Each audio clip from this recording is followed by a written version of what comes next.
إن الحمد لله نحمده ونستعينه من يهده الله فلا مضل له ومن يضلله فلا هادي له وأشهد أن لا إله إلا الله وحده لا شريك له وأشهد أن محمدا عبده ورسوله أما بعد கடமையான தொழுகைகளில் சுஜூதிலே தமிழில் பிரார்த்தித்தால் அந்த தொழுகை ஏற்கப்பட மாட்டாது என கூறுவது சரியானதா என தென்னிந்தியாவைச் சேர்ந்த அல்தாஃபி என்ற ஆலிமிடம் ஒரு கேள்வி தொடுக்கப்பட்டுள்ளது.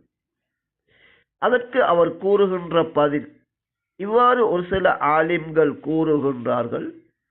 ஆனால் எமக்கு தெரிந்த தாய்மொழியில் பிரார்த்திப்பதைத்தான் நாம் பிரார்த்தனை என்று கூற முடியும். வேறு மொழிகளில் பிரார்த்திப்பதை உண்மையில் பிரார்த்தனை என்றே கூற முடியாது. தொழுகையிலே எமது மொழிகளில் பிரார்த்தித்துக் கொள்ளுமாறு நபி அவர்களே கூறியிருக்கின்றார்கள். எனவே தொழுகையிலே தமிழிலே நாம் பிரார்த்தித்துக் கொள்ளலாம் என்று இவர் தீர்ப்பு கூறுகின்றார். டிக்டாக்கிலே பதிவிடப்பட்டுள்ள இந்த பதிவை முன்வைத்து நபியின் காலத்து இஸ்லாத்தை போதிக்கும் எம்மிடம் இவர் துவா பற்றி கூறுகின்ற விடயம் சரியானதா என கேள்வி தொடுக்கப்பட்டுள்ளது. இஸ்லாமிய அடிப்படை கொள்கையிலேயே வழிகட்டு பயணிக்கின்ற இந்த அல்தாஃபி என்ற ஆலிம் துவா பற்றி இங்கு கூறுகின்ற விடயம் முற்றிலும் தவறானதாகும். தொழுகை என்பது சலாத் என்ற அரபி சொல்லிற்கு பிரார்த்தனை என்பது கருத்தாகும். தொழுகை என்பது பெரும்பாலும் பிரார்த்தனையாகும்.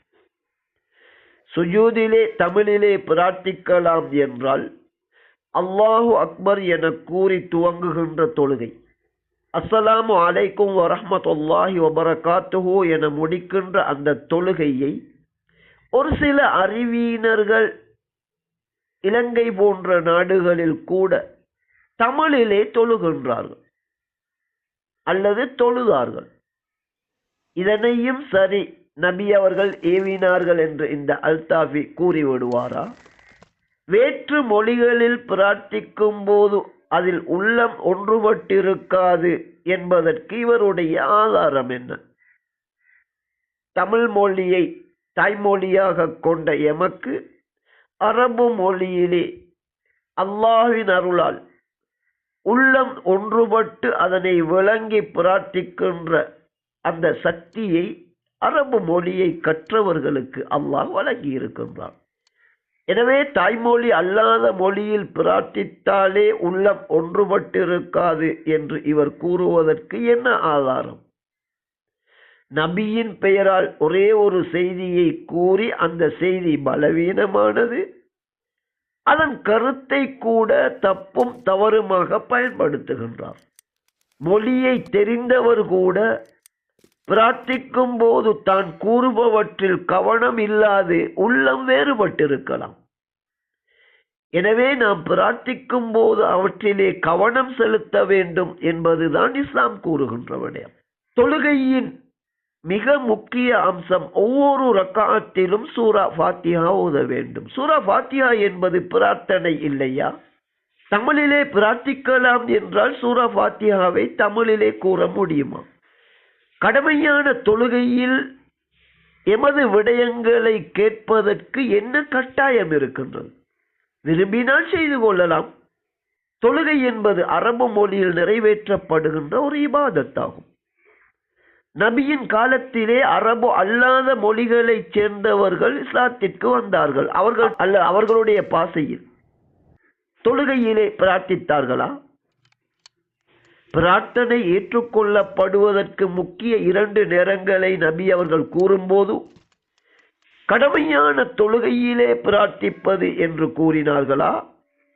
கடமையான தொழுகை முடிந்து பிரார்த்திப்பது பிரார்த்தனை ஏற்றுக்கொள்ளப்படும் 2 சந்தர்ப்பங்களில் ஒன்று என்றுதான் நபி அவர்கள் கூறினார்கள். சுனன திர்மிதியிலே சஹீஹான ஹதீஸ் இருக்கின்றது.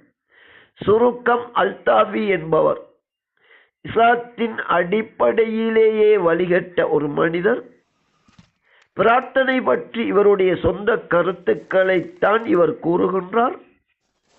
சுஜூதிலே தமிழிலே பிரார்த்திக்க முடியும் என்றால் ஒட்டுமொத்த தொழுகையையும் தமிழிலே தொழலாம் என்பதை இவர் போன்றவர்கள் ஏற்றுக்கொள்ள வேண்டிய நிலை ஏற்படும். எனவே துவா பற்றி தொழுகையிலே தத்தமது மொழியில் பிரார்த்திக்கலாம் என்பது எந்த ஆதாரமும் இல்லாத பிழையான தீர்ப்பாகும். தொழுகை முழுவதுமாக அதன் உள்ளே அரபு மொழியில் மட்டுமே இருக்க வேண்டும். தொழுகை முடிந்ததும் நாம் விரும்பியதை தாராளமாக கேட்டுக்கொள்ளலாம். தொழுகையிலே அரபு மொழியில் பிரார்த்திக்கும் போதும் உள்ளத்தில் கவனம் ஏற்படுத்த முடியாது என்பதும் ஒரு அறிவீனமான மலட்டு வாதமாகும். ஒட்டுமொத்தத்தில் துவா பற்றி இவர் கூறுவது முற்றிலும் தவறானதாகும்.